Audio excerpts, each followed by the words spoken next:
My name is Mary, and this is the story of the day I realized I had never truly belonged in my own family. I came to my sister's wedding, Ellie's, with a simple intention: to celebrate, smile for a few photos, and play the role of the kind older sister like I always had. The wedding was held at a lakeside resort in Vermont, known for its flower-filled gardens and lavish banquet halls with soaring glass ceilings.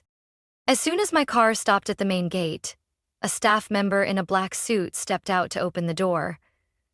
I took a deep breath, smoothed the wine-colored dress, the only one I felt suited the fancy event, and smiled as I walked in. I wasn't trying to draw attention or make the day about me. This was Ellie's day, and I had long accepted that I wasn't the favored child. But what I didn't expect was just how cold they could be. As soon as I stepped into the main hall, a receptionist greeted me with a dazzling smile. "Your name?" "Mary Evans," I said softly. Her smile faltered for a moment. I saw the hesitation on her perfectly made-up face. Her hand flipped through the list a little faster than usual, then stopped. Her eyes narrowed slightly before she looked up. "Ah, here it is. You're placed in the hallway area." I blinked. "Sorry, where?" "Just outside the banquet hall near the coat check area," she said, trying to sound casual. I glanced at the seating chart beside us. My parents, Mr. and Mrs. Evans, were seated at the head table. Ellie's close friends and her husband's co-workers all had spots inside, under the sparkling chandeliers. And me? I didn't see my name anywhere. "Maybe there's been a mistake," I said, trying to keep my emotions in check. She smiled again, this time more awkwardly. "I'm afraid not. This is the assigned spot." My chest burned. I told myself maybe the hall had run out of space. Maybe it was a last-minute error. But then I saw my mother, standing next to Ellie, adjusting the veil on her wedding dress. They were laughing, clinging to each other as if nothing at all was wrong. I walked over and kept my voice steady. "Mom? Can I talk to you for a second?" My mother, Caroline, didn't even look at me. "Not now, Mary. Can't you see we're busy?" I bit my lip. "Just a minute." She groaned, clearly annoyed, but stepped aside. Ellie remained still, her eyes locked on me with a smile that could hardly be called warm. "I've been seated. In the hallway," I said. My mother shrugged, as if that was hardly worth mentioning.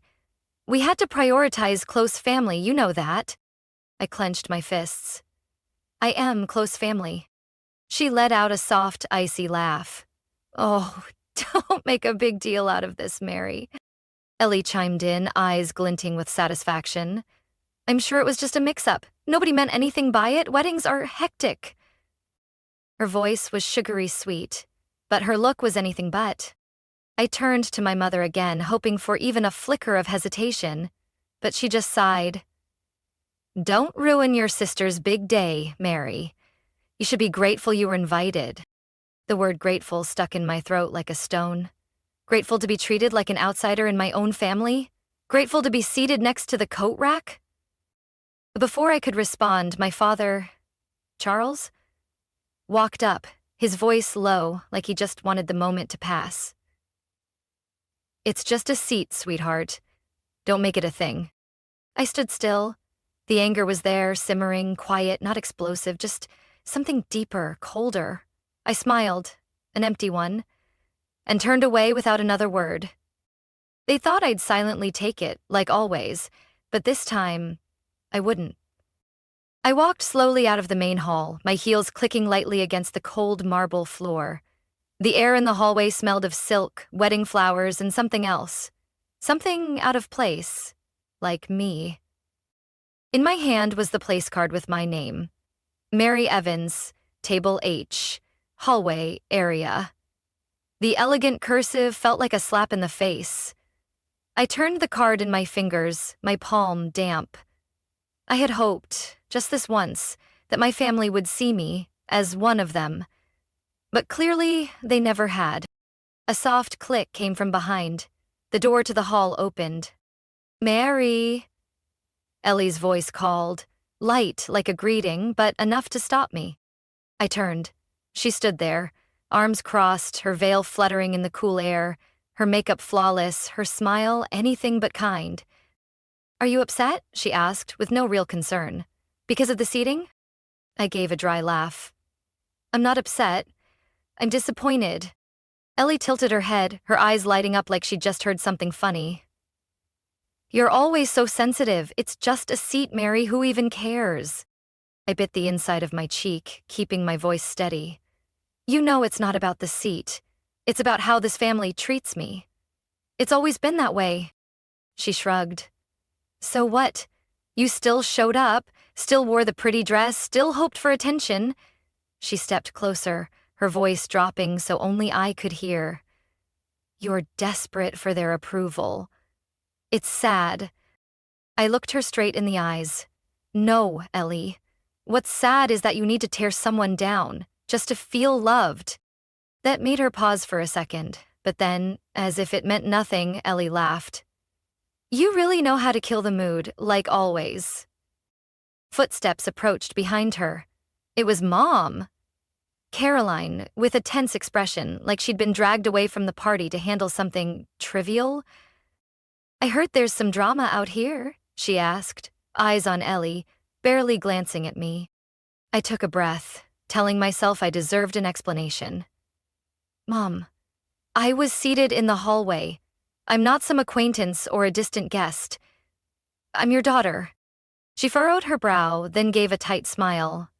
"Mary, it's not that I don't value you. It's just, there were limited seats inside. I had to prioritize people who are closer." I stood still. "What did you just say?" "Closer to Ellie," she said quickly. "Aunt Patty, her best friend from college, the people who were there when she was sick. You've always been independent. I never had to worry about you." I let out a laugh, so soft it surprised even me. "You never had to worry about me, and you think that justifies treating me like I don't exist?" Ellie jumped in, her voice syrupy. "Mary, stop it. Mom didn't mean it like that. You're overreacting. You should be grateful you were even invited." That line cut deep. I turned to Mom, looking at her like I was seeing her for the first time. "Do you even realize how grateful sounds when you've made me feel like a stranger in my own family?" She said nothing. No touch, no hug, no apology. A deep voice came from my left. "It's just a seat, Mary." It was my father, Gregory. He stood there with a glass in his hand, eyes fixed on the floor. Still the same avoidance, like always. I turned to him, speaking slowly. "I don't need you to defend me, but the least you could do is look me in the eye when you speak." He looked up, confusion flickering briefly before fading. Ellie shrugged, like I was a stubborn child ruining the adults' party. "If you're that unhappy, you can just leave." I looked at the three of them, these people I once called family, and suddenly realized maybe Ellie was right. I tightened my grip on my purse and took a deep breath. Something inside me cracked, not from weakness, but from clarity. If they had decided I didn't belong, then I wouldn't try anymore. And what was about to happen would make sure they never forgot this night. I walked quickly down the thick carpeted hall, my heels swallowed by the plush silence. Behind me, the music in the banquet hall played on cheerfully, laughter and clinking glasses filling the air. But it all sounded like it came from another world, a world I was never really invited into. I stopped at a quiet corner, clutching my purse strap like it was the only thing keeping me grounded. Ellie's smirk, Mom's dismissive shake of the head, Dad's distant silence. All of it swirled in my mind like a broken melody. And then a memory returned, sharp and clear like it happened yesterday. 3 years ago, I went home for Thanksgiving, the rare occasion when Ellie wasn't around, off traveling with a new boyfriend in Portugal. The house in Albany felt strangely calm. No loud chatter, no trace of Ellie's overpowering perfume lingering in the air. Mom asked me to go to my old room to find some family photos for a memory album. I nodded, a little relieved to do something that felt meaningful, or at least included. My room hadn't changed after all those years. The small bed by the window, the old bookshelf, and the high school photos, mostly of me, alone. I rummaged through the drawer and found the photo box, but then my eyes accidentally landed on the small drawer of my mother's vanity. I didn't know why, but I opened it. Inside lay a light brown leather notebook, resting silently. Every page was filled with my mother's handwriting, crowned, careful letters. I flipped it open, not thinking much, until I read the first lines. The first day Ellie went to kindergarten, she didn't cry. She turned around, waved goodbye to me, and ran into class like a brave little doll. I turned the page. Ellie loves the baked pasta I make on Thursday nights. Ellie used to be scared of thunder, but now she's much braver. Ellie's favorite birthday gift was the little nurse outfit I got her when she turned 8. Page after page, year after year, it was Ellie. Always Ellie. Memories recorded like a private memoir just for her. I began searching, like I was trying to prove to myself that I too had once been remembered. I flipped each page, scanned every line, but there was nothing. Not a sentence, not a line, not even the name, Mary. I clutched the notebook so tightly my knuckles turned white. When Mom walked in, I was still sitting motionless on the floor, the notebook wide open in my hands. "You wrote all of this about Ellie?" I asked, my voice small but cold. She glanced at the notebook and smiled, light as if it meant nothing. "I had to remember everything so Ellie wouldn't feel forgotten. She's sensitive." I bit my lip until it bled. "And what about me?" Mom looked at me, her eyes unwavering. "You've always been independent. You didn't need to be written about to be remembered." I nodded, saying nothing more, but something inside me shattered in that moment. A part of my childhood, a part of my hope, and the part of me that longed for my mother's recognition. That memory came back so vividly in the luxurious hallway of today's wedding. Nothing had changed. I was still Mary, the daughter my mother never thought to include in her memory book, and didn't think needed a decent seat at her sister's wedding. A chill ran down my spine, not from the air conditioning, but from the clarity. I sank onto the bench by the window, right next to the coat rack, exactly where they'd planned for me to be. I looked at the name card in my hand, printed in gold script, then at my own faint reflection in the glass. Behind me, the wedding went on. Glimmering lights, white flowers, Ellie's dazzling smile, and her expensive dress. But I sat here, on the edge of memory, space, and affection. If this was where they thought I belonged, maybe they'd never truly known me at all. And for the first time, I didn't feel sad about that. I just felt like I was finally stepping out of the shadows they'd cast over me for so many years, and I was ready to face all of it.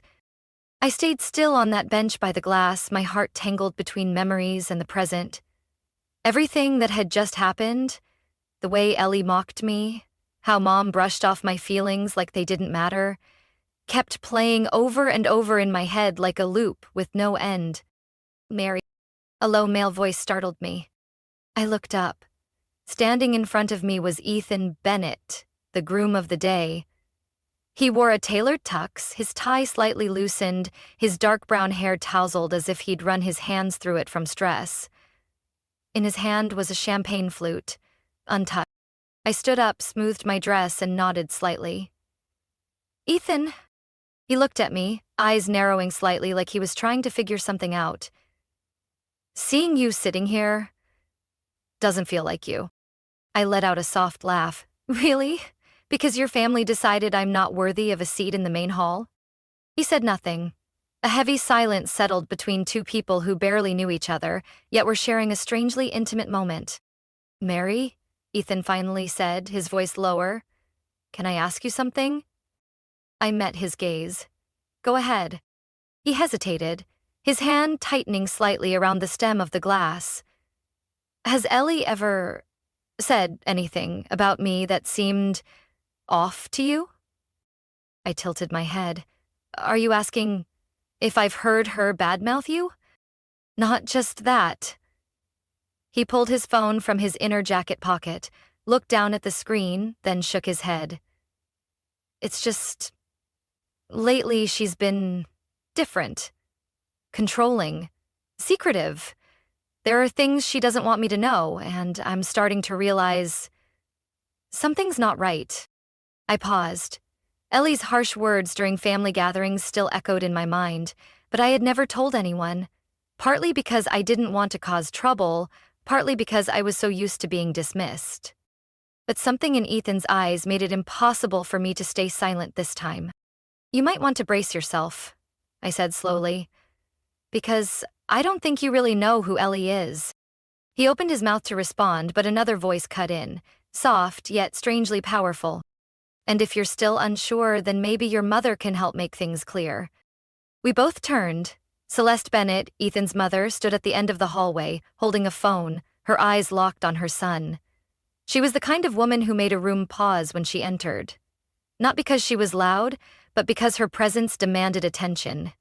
Today, she wore an elegant navy gown, her platinum hair in a sleek bun, and her eyes sharp enough to see through anything. She walked closer and handed the phone to Ethan. Look. Ethan took it, his finger swiping across the screen. First, a furrowed brow, then a stunned expression. I saw his hand tremble slightly as he scrolled. I couldn't see the messages, but his expression changed. From confusion to anger, then to something deeper, broken. Ethan's voice cracked. She told her best friend she was training me to be the perfect husband, said I was too predictable, and as long as she stayed sweet in front of you, this house would be hers. Celeste nodded. There are also messages to her stylist. Ellie said that a few months after the wedding, she'd find a way to make you dependent. And then, everything will be mine. That's a direct quote. I looked at Ethan. His face had gone pale, his shoulders tense, like he was bracing against an invisible weight. I can't believe this, he whispered. Mom, why do you have these messages? Celeste glanced at me, then answered. A friend of mine works at the studio Ellie hired her stylist from. They accidentally sent the backup file to my email when I rescheduled a fitting, and I read it. Ethan sank into a chair, still gripping the phone. The air around us felt frozen. I sat beside him, saying nothing. Part of me hurt for him, but another part knew this was the moment when buried truths finally came to light. Celeste stood there, silent for a few seconds, then said gently, Mary, thank you for not turning away. I gave a small nod. I didn't need thanks. I just wanted the truth, not to stay buried. And from here on out, I knew this wedding would no longer go the way they had planned, and Ellie would no longer control everything the way she thought she could. The air in the private conference room on the resort's second floor felt heavy. No one spoke when the door closed behind us.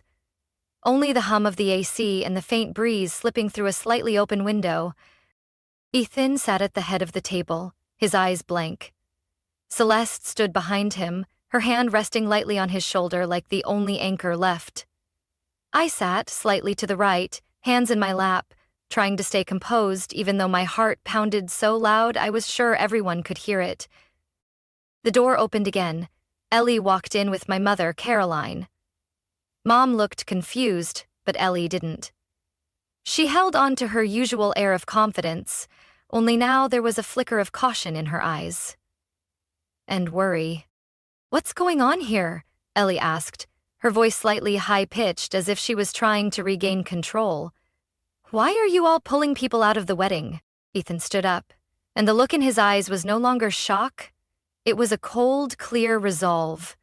He pulled a white envelope from the pocket of his suit jacket and placed it firmly on the table. You know what this is? Ellie stared at the envelope, saying nothing. Petition to annul the marriage, he said, his voice unwavering. And, in case you care, I've already signed it. The room fell silent. My mother gasped, her hand covering her mouth. Ellie stepped back, her lips pressed tightly together.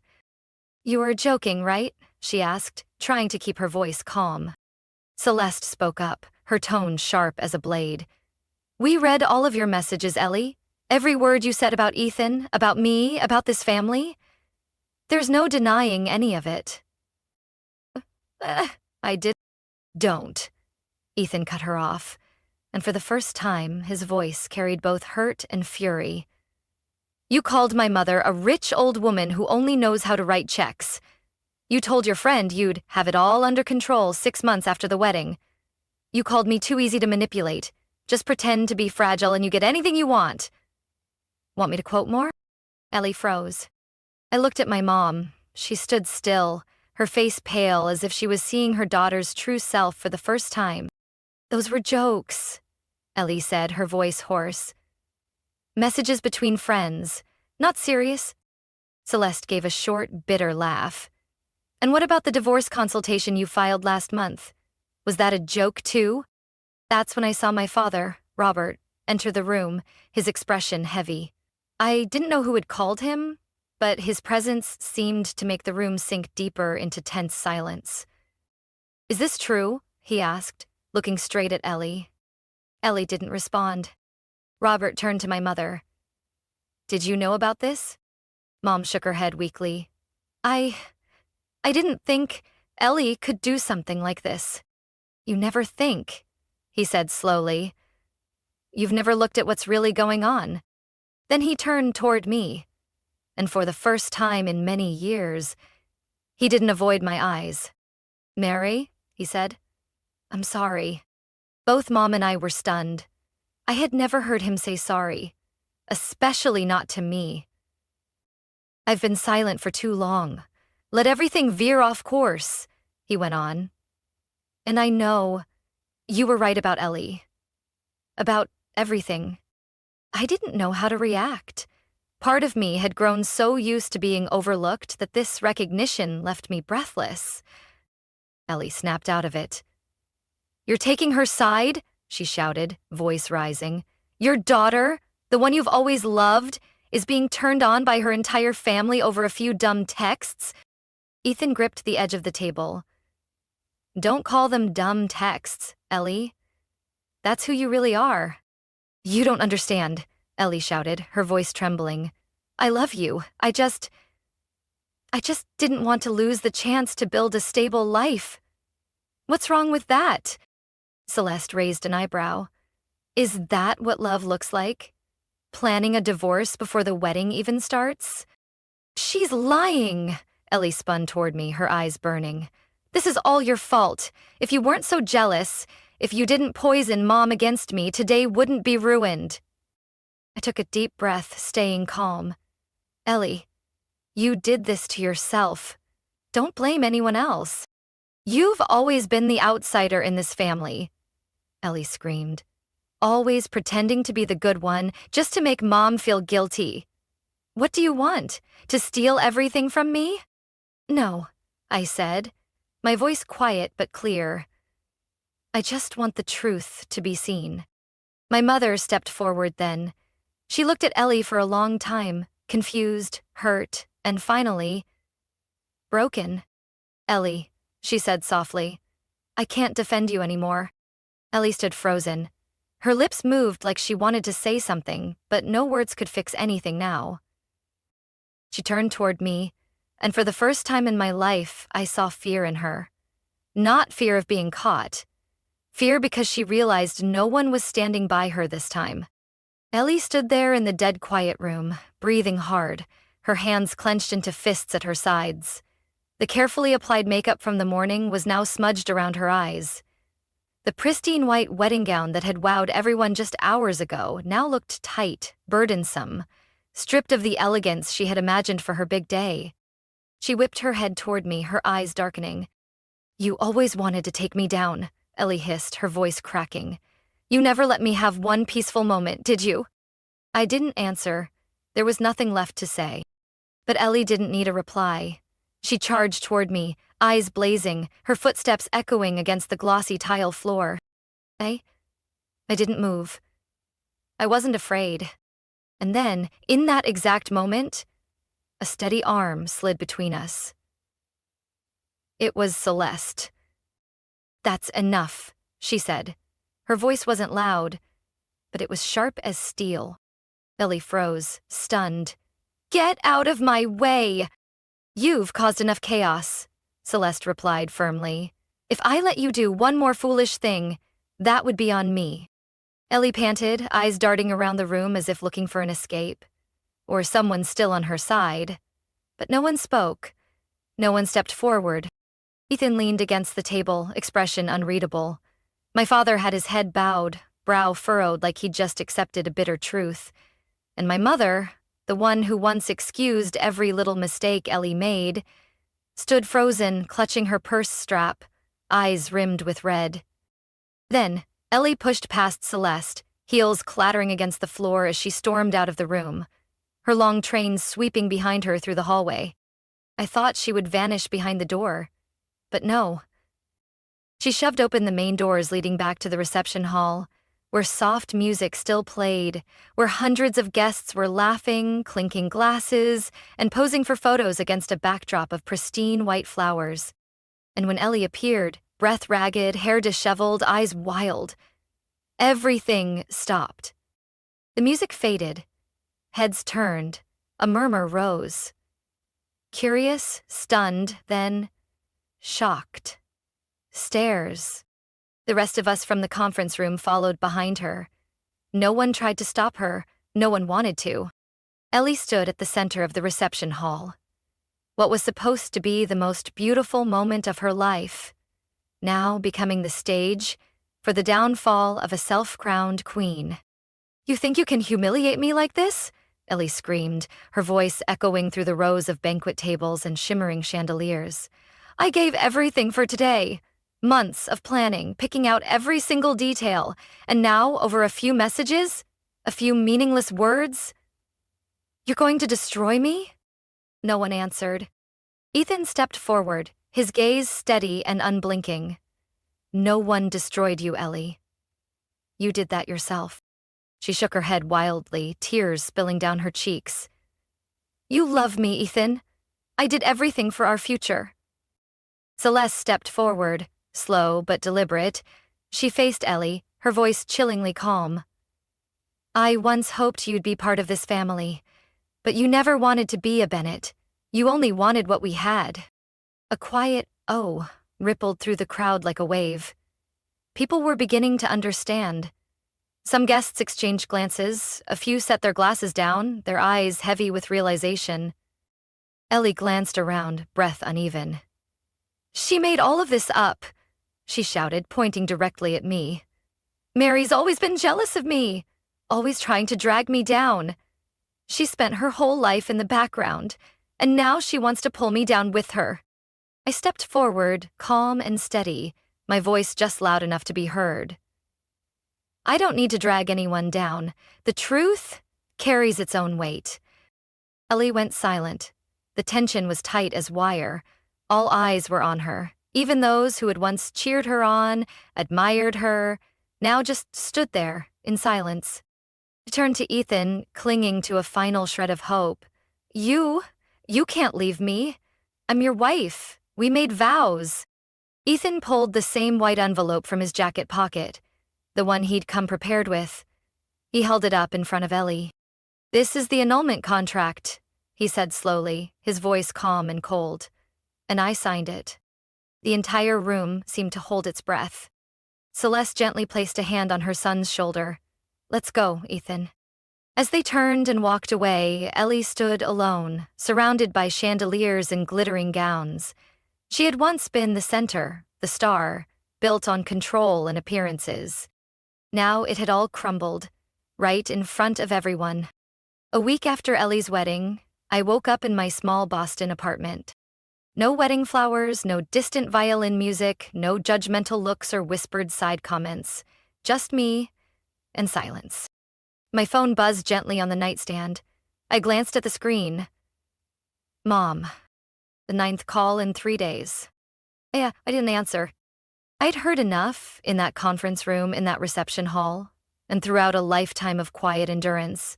I didn't need a half-hearted apology or a performative hug. I didn't need them to keep acting out a picture-perfect family just to save face. That afternoon, as I was making coffee, a text came through.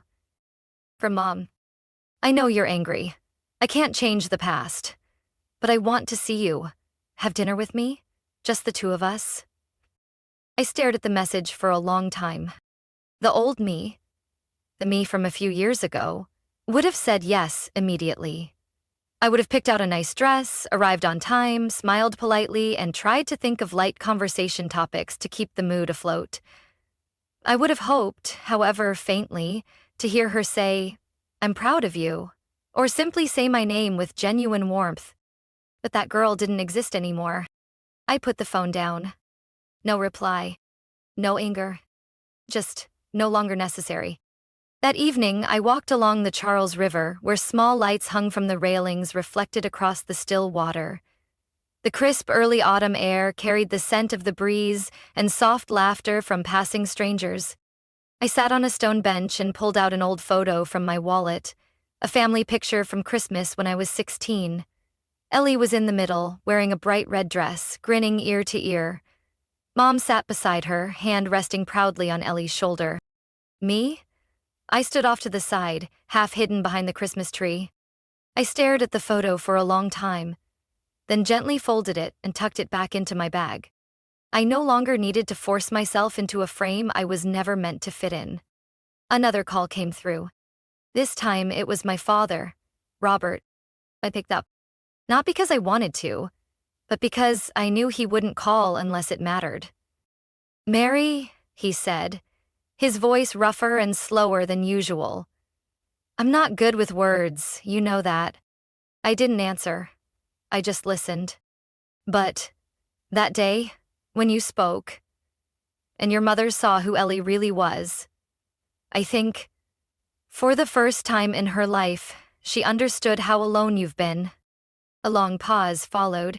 "Whether you forgive us or not, I just want you to know, I was wrong. And I know that doesn't fix anything, but I want you to know." I closed my eyes.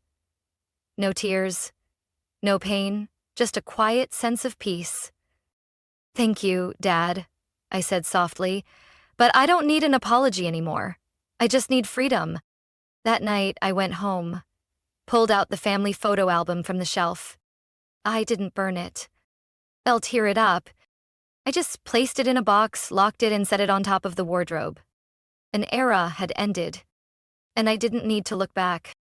The next morning, I booked a trip to Maine, a trip I'd always wanted to take but never let myself because of family gatherings or other invisible obligations.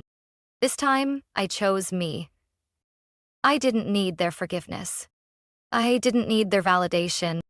And most importantly, I didn't need their love to feel worthy. Because now, I knew. My worth doesn't come from someone else's gaze. It comes from how I see myself. Family might be where we come from, but it's not always where we belong. Real family is made of those who respect you, listen to you, and don't make you fight just to be seen. And sometimes, the bravest thing you can do is walk away. Not to run, but to find yourself. Mary's story is a powerful reminder that not everyone born under the same roof will give you the love and respect you deserve. Sometimes protecting yourself means letting go of the relationships you once thought were unbreakable. Growth doesn't always come from being accepted. It comes the moment you walk away without needing an apology. In real life, choosing yourself isn't selfish. It's an act of courage and freedom. What did you think of Mary's story and the choices she made? Share your thoughts in the comments below. And don't forget to follow the channel for more heartfelt, real-life family stories. My name is Amelia Brooks. I'm 36 years old and spent 7 years of my life working at Ashford Freight Solutions, a mid-sized logistics company based in Denver, Colorado. During that time, I didn't just build a career, I built a strong team where everyone knew they were respected and heard. We weathered the 2021 supply chain crisis together, handled the company's largest data migration without a single error, and achieved over 27% growth for 2 consecutive quarters. I used to believe that if I kept giving my best, my efforts would eventually be recognized. I was wrong. My father passed away suddenly on a March morning. He slipped while clearing snow from his driveway and hit his head on the frozen ground. I got the call from the hospital while I was in a meeting with the finance department about resource allocation for the Southwest region. I immediately asked to leave, informed my boss, Derek Hansen, the branch CEO, and sent in a request for 3 days of bereavement leave, attaching a note from the hospital. Derek's reply was short. Understood. Take care of your family first. I never expected that 3 days later, when I returned to the office, the first thing I'd see on my computer screen was an email with a cold subject line. Termination notice, effective immediately. I clicked on the email. My heart pounded as I read the first line. Amelia, please clear your desk and complete your exit paperwork with HR by 5 p.m. today. No words of sympathy. No meeting. Just a blunt paragraph, ending 7 years of dedication as if they had never happened. I had to reread it twice to make sure I wasn't imagining things. The reason was clearly stated in the attached file. Failure to ensure presence during critical operational phase. I gave a soft laugh. So, attending my father's funeral was considered an unacceptable absence? I looked around the office, where I had once stayed up all night with my team finishing the Carson project, where I had hung a group photo from our retreat in Aspen, a trip I had personally helped fund so everyone could go. Next to my monitor was a birthday card signed by every team member. Every detail reminded me of the years I had poured my heart into this job. No tears. No anger. I grabbed my phone, snapped a picture of the email, and sent it to my personal inbox. Then I shut down my computer, pulled a cardboard box from the cabinet, and began packing. It was a little after 8 in the morning, and the office was still quiet. I carefully wrapped the small, succulent plant, a Christmas gift from my team last year. As I was removing the photo from its frame, Kara, head of operations, walked in. Frowning. Amelia? What's going on? I just got fired, I said calmly, though the bitterness crept into my voice. What, because you took time off for your dad's funeral? Her voice cracked. That can't be. Derek approved it. I nodded. He changed his mind. Or maybe he never really meant it. I didn't blame Kara. She was in shock, while I had already begun to numb to the betrayal. I kept packing as other co-workers trickled in. Everyone was stunned. Some tried calling HR to verify. Jason, head of data analysis, slammed his hand on a desk. They're insane. Nobody understands regional management like you do. I stayed quiet. The company's actions spoke louder than any words. When Derek showed up, standing stiffly in front of me in his crisp suit, avoiding my eyes, I simply said, "You don't need to explain. I understood everything the moment I read that email." He pressed his lips together, as if he wanted to say something, but I turned away, not because I was weak, but because I knew. Sometimes silence says more than any accusation. I carried my box into HR, cradling the few remnants of my 7 years there. The office looked the same as usual, bright and humming, but somehow it felt unbearably cold. On a nearby desk sat a steaming coffee cup and a neatly stacked pile of documents, like nothing terrible had happened this morning. Amelia? Oh no! It's true? Cynthia Rhodes, the new HR specialist from Portland, spoke so softly it was barely a whisper. She looked at me with genuine sympathy. I placed the box down on a chair. I just need to finish the paperwork. Everything's clear now. Cynthia hesitated for a moment. I saw her glance toward the slightly open door before she whispered, I found out this morning. You should know. This decision, it was never discussed in the executive meeting. It was just an email Derek sent out at 11 p.m. last night. No one knew beforehand. I nodded. I wasn't surprised. That's why I came early. At least I can walk out on my own terms, without security escorting me. Cynthia slid a folder across the desk. Termination form, confidentiality agreement, severance details. I skimmed it. They offered 2 weeks' pay and reminded me of a 4-month non-compete within a 250-mile radius. I raised an eyebrow. 4 months across the entire Western region? They really expect me to freeze my career over a personal vendetta? Cynthia sighed. Colorado law allows at-will termination. They're hiding behind that. But between us, you have a strong case. I didn't answer. Instead, I pulled out my phone, reopened the termination email, and placed it gently on the table. Cynthia leaned in. Her expression changed immediately. Oh my gosh. No formal documentation, no warning, no legal review, just this. I nodded. Which is why I'm not making a scene. Everything's already in my hands. Cynthia bit her lip. She scribbled something quickly on a small piece of paper and slid it to me. This is the number of a labor attorney who helped me back in Oregon. If you need... I took the slip of paper. I didn't say anything, but my look was enough to thank her. As I walked out of HR, a few employees were waiting quietly in the hallway. No words were exchanged, but the way Jason lightly squeezed my shoulder, the handwritten note Kelsey, the intern I once mentored, slipped into my hand saying, "You've inspired me more than anyone here," choked me up more than any farewell speech. I stepped outside. It was still cold, with fresh snow from the night before blanketing the ground. The glass revolving door reflected my image, carrying a box, walking away from a building I had once considered my second home. Now, it was just an office full of people I used to trust, and one man who'd destroyed everything. I placed the box on the passenger seat and started the engine. My phone buzzed. A text from Jason. This is the worst joke in company history. Then Kelsey, if you need anything, just say the word. Followed by Brent from logistics. Derek just called an emergency meeting. Someone from headquarters is here. I didn't reply. I kept my eyes straight ahead and gripped the steering wheel. I knew I wasn't going to look back, but I also knew this wasn't over. I wasn't going to sue.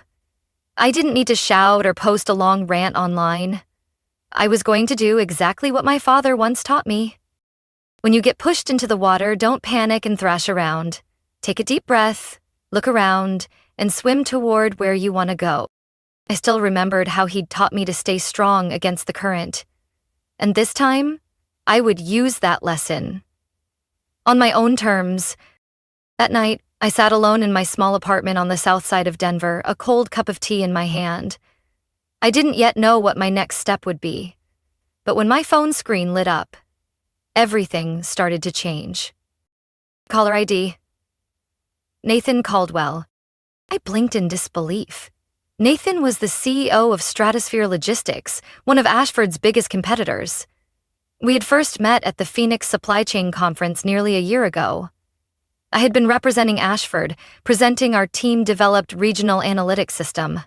After the presentation, Nathan had shaken my hand and said, "If you ever get tired of your company, call me, before you call anyone else." At the time, I just laughed, thinking he was being overly polite. But now, seeing his name pop up on my screen, I felt my heart skip a beat. I tapped the answer button. Amelia. His voice was deep and steady. I just heard about what happened at Ashford. Word's been going around. I leaned back in my chair. News travels fast. It's not gossip. It's outrage. No one can believe they would do that to the person who helped them secure the Pacific Steel contract last year. I stayed silent. Nathan continued. I'm not calling to offer sympathy. I'm calling to offer you a job. I sat up straight. What do you mean? Stratosphere is expanding into the Western Mountain region. We need someone like you to lead the restructuring of our regional transportation network. The regional executive director position will open in 2 weeks, but if you agree, I'll expedite it. I took a deep breath. I'm under a non-compete agreement. Send me a scan, he replied without hesitation. My legal team will review it within 48 hours. If there's any risk, we'll back you up. Stratosphere doesn't abandon talented people over vague fine print. I looked out the window, where the snow was slowly melting under the streetlights. Maybe, for the first time in days, it felt like a new door had opened. The next morning, I met with Julian Ross, the the labor attorney Cynthia had recommended.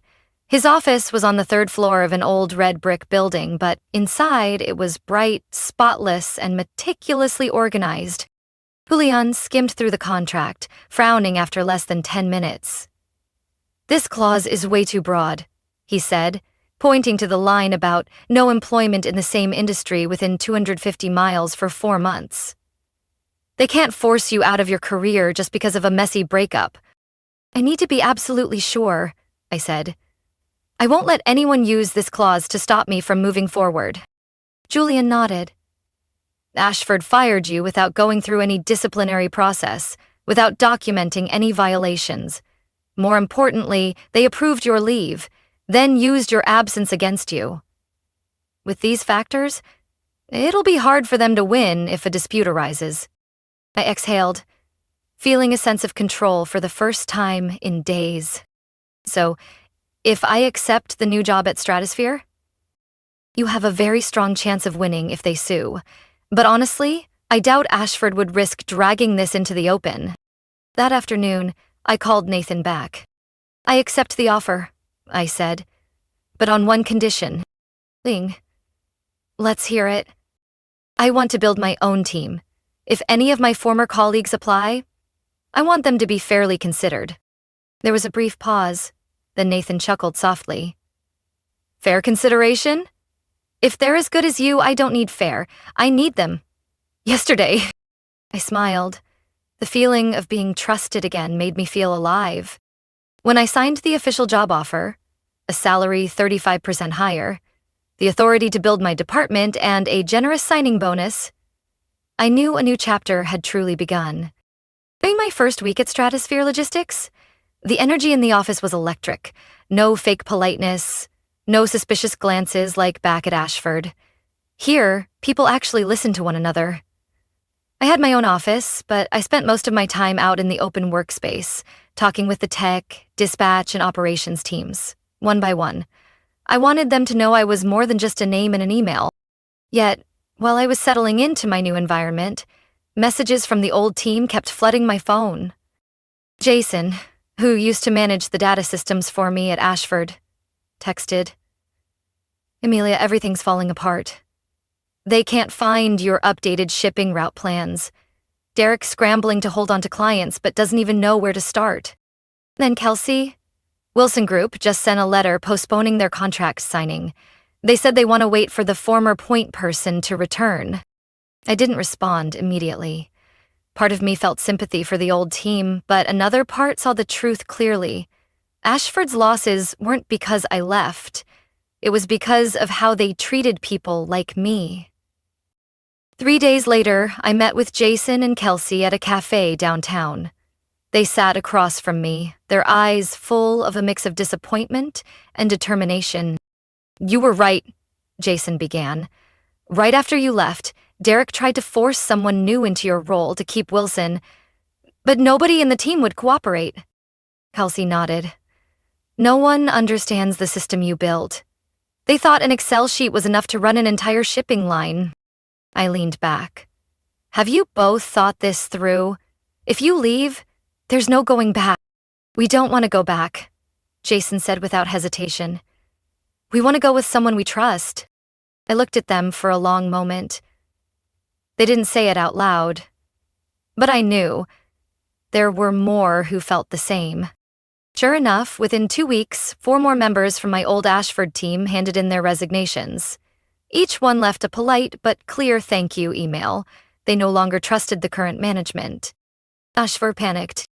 Monday morning, while I was in a finance meeting at Stratosphere, I received a strange email from Olivia Chambers, the deputy HR director at Ashford. Someone who had barely spoken to me before. Subject: urgent. Regarding the Northwest Regional Team situation. The body of the email was simple but tense. "We would like to discuss the recent wave of core staff departures. This situation is severely impacting performance and strategic partner trust." I replied with a single line. "Perhaps your company should reconsider how you treated the person who built that team." Later that afternoon, Jason sent me a screenshot of Ashford's internal system. The automated dispatch system had crashed, and they were forced to delay shipments to 3 major clients. The next day, I heard that Henderson Manufacturing, one of the clients I had cultivated, had officially terminated their contract. They didn't specify the reason, just noted instability in management. Day by day, Ashford seemed to spiral into an uncontrollable crisis. I didn't feel happy, not even a little. Instead, I felt justice was quietly being restored. That weekend, after my old team officially became Stratosphere employees, I hosted a small dinner at my home. No wine, no speeches, just laughter, relief, and a sense of freedom after years of being under pressure. Jason raised his soda glass and smiled. We lost an old house, but we found ourselves again. I looked around the table. They weren't just followers. They were people brave enough to leave a place that no longer valued them. I knew this time, I wasn't just leading a team. I was leading a transformation. That Monday morning, while reviewing a new route optimization plan for the Idaho region with the tech team, my phone rang. A strange number with a Denver area code. I answered. A calm, clear voice on the other end. Amelia, this is Marcia Givens, the new regional director at Ashford Freight Solutions. I sat up straight. The name Marcia wasn't familiar. The person who previously held that role was Richard Flynn, someone notorious for dodging internal issues. Clearly, Ashford had gone through bigger changes than I thought. Hello, Miss Givens, I said steadily. How can I help you? First, she hesitated. I want to sincerely apologize on behalf of the new leadership for how your departure was handled. I've reviewed the entire situation, and honestly, I'm shocked. I stayed silent, not out of surprise. I had heard enough belated apologies in my life. We understand you have every reason not to want to hear this, Marcia continued. But I hope you'll consider an offer to return to Ashford. As Regional Executive Director for the Western Division, with a 20% salary increase and full authority to rebuild your team. I let out a short laugh, sharp enough to cut through the formal tone. Do you realize I had to pack my things and walk out of that building like a stranger, just because I did the right thing for my father's funeral? I heard a sigh from the other end. I know. I can't change what happened, but I can change what happens next. No, Miss Givens, I replied, my voice calm but firm. What I needed was kindness when I lost someone, not a job offer wrapped in money and titles just because Ashford is losing clients. She stayed silent. I continued. I'm not coming back to fix mistakes I didn't make. I've chosen a new path, one where the people who stood by me are valued, and I have no regrets. We're willing to raise the offer, Marcia said quickly. 30% salary increase, stock options, full authority over the 3-year strategic plan for the Western region. I glanced toward the conference room where Jason was presenting the results of the new delivery process restructuring in Spokane. I saw my former teammates, confident, heard, working without fear. This time, I answered firmly, it's not about the money, Marcia. It's about principles. After a long pause, she said slowly, I understand. But please know, the offer remains open. I hope someday Ashford truly understands why I left, I said. And if that day ever comes, it won't start with a negotiation call. It'll start with learning how to treat employees with compassion, not policies. After the call, I stepped out onto the 8th floor balcony. The morning sky was a brilliant blue, sunlight pouring through the windows, reflecting the start of something irreversible. I had closed the old door and had no reason to look back. Later that afternoon, I received a message from Barbara, the former HR staffer from Ashford who sat across from me the day they asked me to sign my termination papers. The message was short. Derek Hansen has been officially terminated. The board launched a full internal investigation. I read the words without feeling joy or surprise.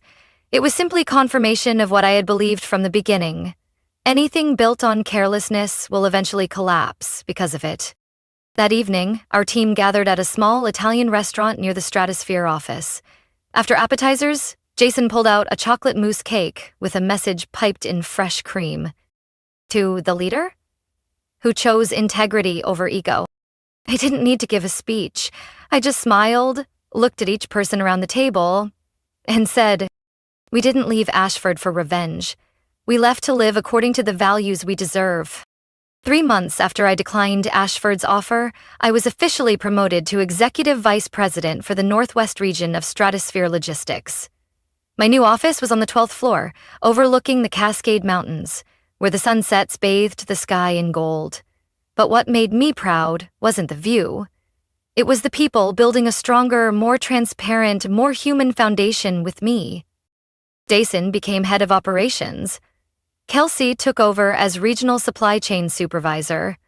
Brent, once quietly working behind the scenes, now led strategic analysis. None of them had flashy titles before, but when given the chance, they proved themselves more than any resume ever could. We worked tirelessly, not because we had to, but because we believed. This time, we were building something real. Under the leadership of our new team, Stratosphere not only retained major partners, but reclaimed 3 out of 4 core clients once loyal to Ashford, including Wilson Group, Henderson Manufacturing, and most recently, Tidewell Equipment, a major player in the construction industry. At a quarterly meeting at Stratosphere's Seattle headquarters, CEO Nathan Caldwell announced a number that left the entire room silent. Northwest regional revenue is up 34% year-over-year, profit margins improved by 18%, and employee satisfaction is at its highest since Stratosphere was founded. He turned to me, smiling. "Amelia, your region isn't just leading, it's becoming the model for others to follow. Thank you for turning adversity into opportunity, not just for yourself, but for the entire system." I didn't say much, just gave a small nod, because I knew this wasn't just my victory. It was the voice of trust being rebuilt, day by day. A few weeks after the meeting, an article appeared in Logistics Today, a respected industry journal. The headline was short but telling. "When loyalty is not repaid, Stratosphere rises from a rival's mistakes." The piece clearly documented the exodus of key personnel from Ashford and Stratosphere's remarkable rebound. No names were mentioned, but everyone in the industry knew exactly who and what it was about. That same day, Barbara, the former HR staffer, sent me a message. "I've never been prouder of you," I simply replied. "Thank you for that little slip of paper that day. It opened the path for me." Around the same time, Summit Edge, Ashford's parent company, announced the closure of 2 regional offices and its full withdrawal from the Idaho market. A wave of clients had shifted to competitors, citing management instability and poor staffing decisions. I didn't feel triumphant, but I did feel at peace. That night, our team celebrated in the office after landing a new contract with Cascade Materials, a client we had once lost back at Ashford. They came to us this time, not just for better prices or faster service, but because of something their CEO said at the signing. "We want to work with people who don't abandon each other when things get tough."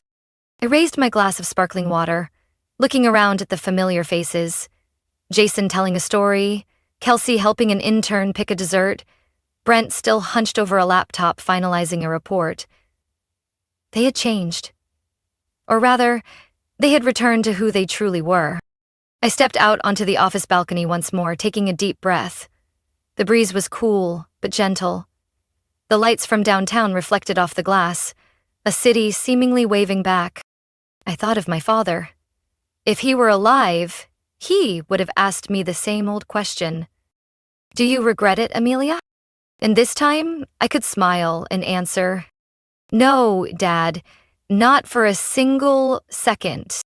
One late November afternoon, right after wrapping up a virtual meeting with the Portland team, my phone rang. The caller ID was so familiar, I almost laughed. Barbara Kent, the former HR employee from Ashford, the one who quietly slipped me the labor attorney's number the morning I was forced out. He answered, "Barbara, I was just about to call you after seeing the news this morning."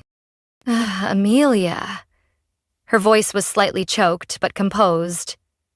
I just wanted to tell you something. And to say thank you. About Summit Edge's acquisition?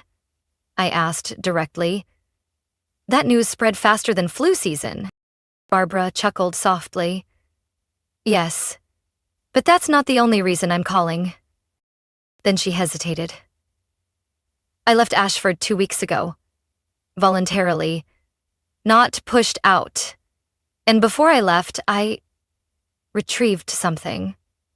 It's small, but I think it belongs to you.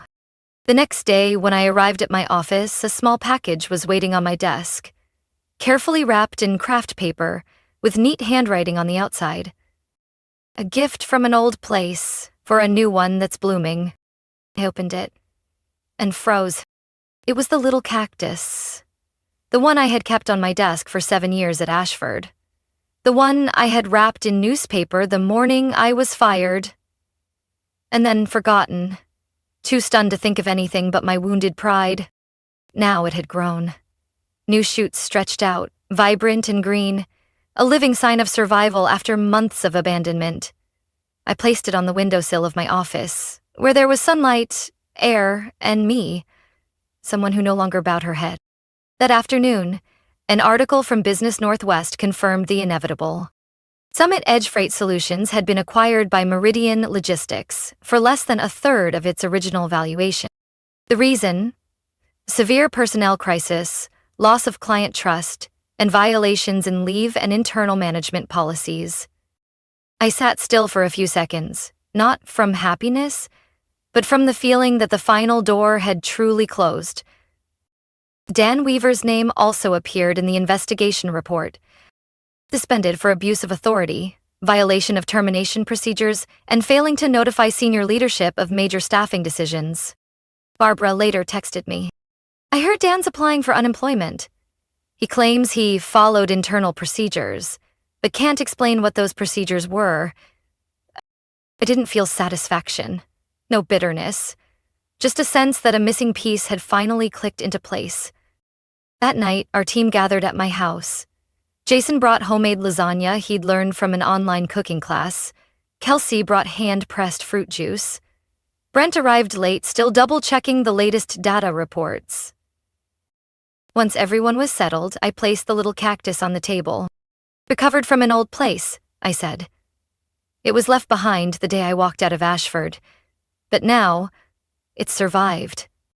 The room went silent for a few moments. Then Kelsey whispered, "Just like all of us." I looked around. These people, who had watched me walk out through a slammed door, were now sitting in my home, part of a journey I hadn't planned, but one that meant everything. I raised my glass. To what we overcame, to what we are building, and most importantly, to choosing kindness, even when the world didn't offer it first. We clinked glasses. In the warm light, laughter filled the room, the perfect prelude to a brand new chapter. One early winter morning, I drove out of downtown Spokane toward a small lake called Clearwater, about an hour away. The sky was gray, the fog heavy, but I knew exactly where I was headed. The place where my father used to take me fishing every summer. Where he taught me the greatest lesson of my life. You don't win by stepping on others. You win by standing strong when others fall. I parked, pulled on a thick coat, and walked to the shore. The lake was clear and still like a mirror. It was the same old spot where I used to set up a tiny folding chair, where my father would tie fishing lines and sit quietly for hours. He never said much, but every action taught me. Move slowly, endure, and never bow to hardship. I sat down. No fishing rod this time, just a small notebook in hand.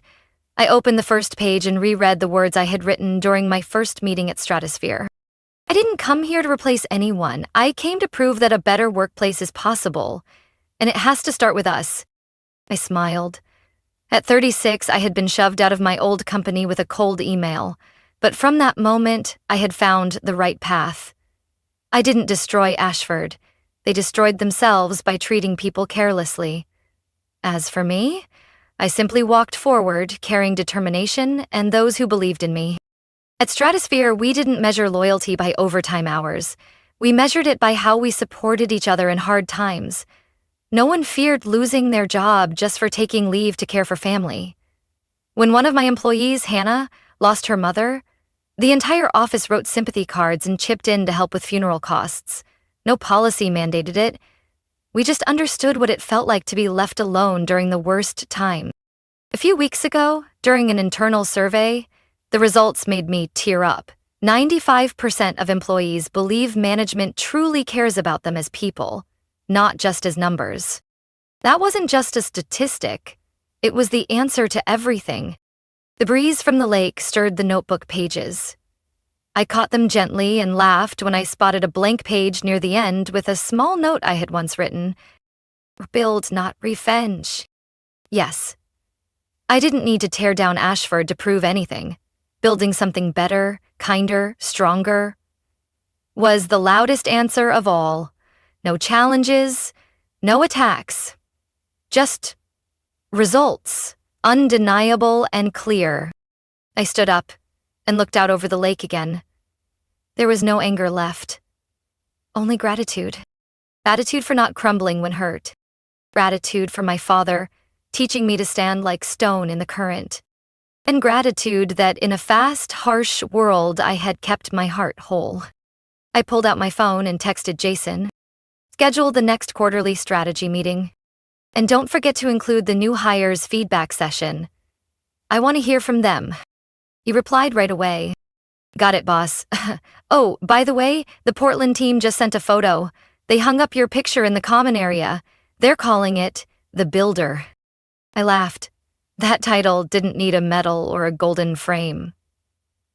It just needed a place. A place where people knew that when they walked in, they weren't seen as tools, but as part of something bigger. I glanced down at the watch my father left me, then turned back toward my car. On the drive back to the city, I didn't feel like a winner. I felt like someone who had stayed true. And that was enough. My story isn't about revenge. It's about standing up after being knocked down and choosing to rebuild with determination and kindness. I once walked away from a place that forgot the value of people. But from that wound, I created an environment where everyone is heard, valued, and never left alone in their most vulnerable moments. My greatest success isn't the title I earned. It's making others believe that kindness still has a place in this world. What do you think about Amelia's choice? Was she right to refuse to return? Or should she have given Ashford a chance to make things right? Share your thoughts below, and don't forget to follow the channel for more heartfelt stories about family and life.